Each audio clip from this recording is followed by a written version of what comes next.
This edition of the Ridley Report is brought to you by abramson.albert@gmail.com. Dennis is on the line in New Hampshire. Dennis, you're on Free Talk Live. Greetings, gentlemen. Hey, it's Dennis from the New Hampshire Liberty Alliance, one of the more active and effective, I would say, political organizations up here in New Hampshire. Of course, we are all here as part of the Free State Project. And actually, I formed a new political organization just this afternoon. You did? Well, tell us about it. It's an organization that was formed by myself, and the other public face of the organization is actually one of the Free Talk Live creative team, a guy who's on the FDLBBS from time to time, and the two of us basically signed some papers at the Secretary of State's office, and we are now basically the political action committee called notayot.com.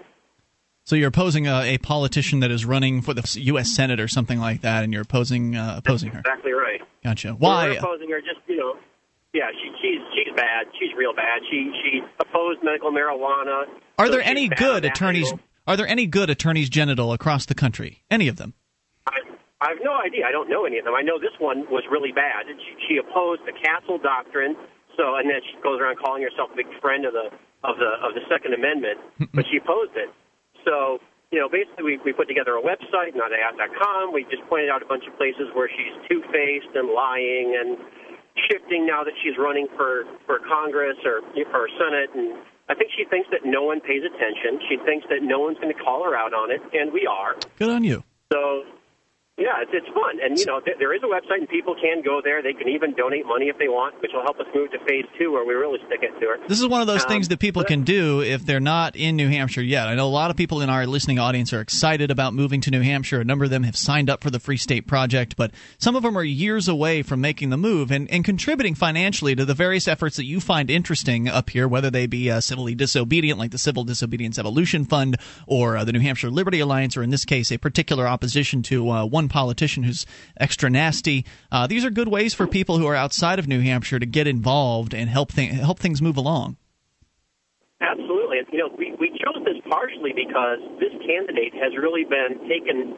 She's been taken under the wing of, shall we say, the party elites, especially people in Washington. They really want to see her in Washington. So she's their little pet. They're grooming her, etc. Oh, yeah. Well, we can only get so far into detail about one of the politicians up here because obviously we're doing a national show. But what else were you calling in about tonight? You've been on an international trip recently? I have. One thing about this, the thing that makes this interesting is not that it's opposing one politician. It's the fact that everyone will know it's the libertarians. If her race is spoiled because of the libertarians, that is going to make the party elders, if you will, the real party power players in the state will sit up and say, oh, my God. What they will learn really hard and really fast is if you have a Senate, if you have a candidate that's going to the U.S. Senate or some big candidate, you damn well make sure the libertarians approve of that candidate, or they're taking that candidate down. Yeah, that's the message that we're giving. Dennis, I think that you're pointing out something that I believe to be coming along here, and maybe in this year, in 2010, which is the sort of the Liberty Caucus of New Hampshire, and it's probably going to be pretty powerful in the state house. There are many people who are, A's on the NHLA sort of list. A like a letter grade A, and they're going to, be in there. There's probably going to be a couple of dozen in there, if not more. And that means that those that want to get their laws passed are going to have to go through the gauntlet of people who believe in liberty in order to get their law passed, which means vetoes on both sides, essentially. Well, the inside the system stuff doesn't have to involve sitting in a boring meeting. It can involve stuff that is truly what I call guerrilla warfare.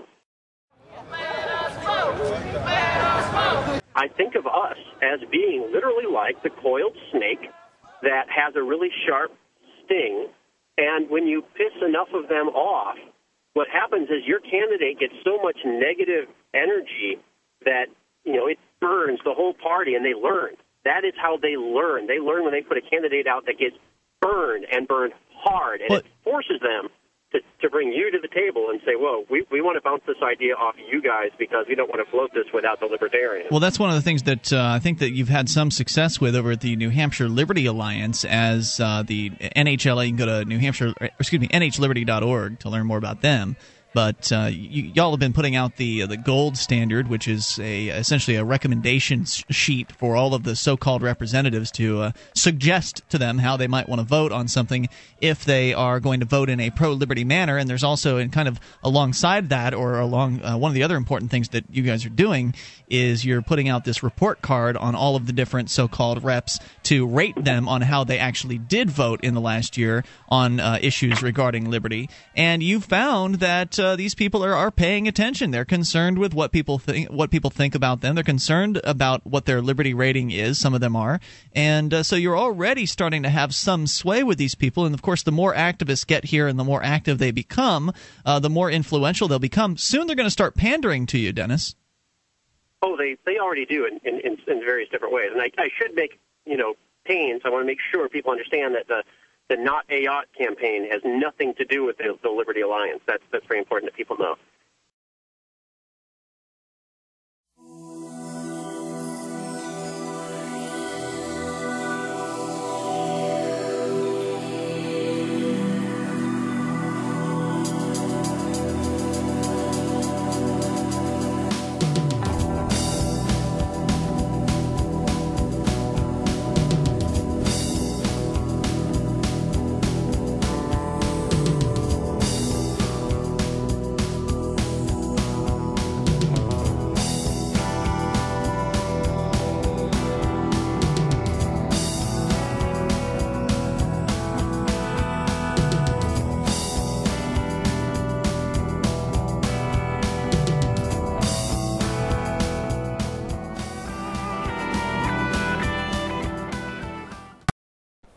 There are dozens of pro-liberty folks running for New Hampshire State House this year.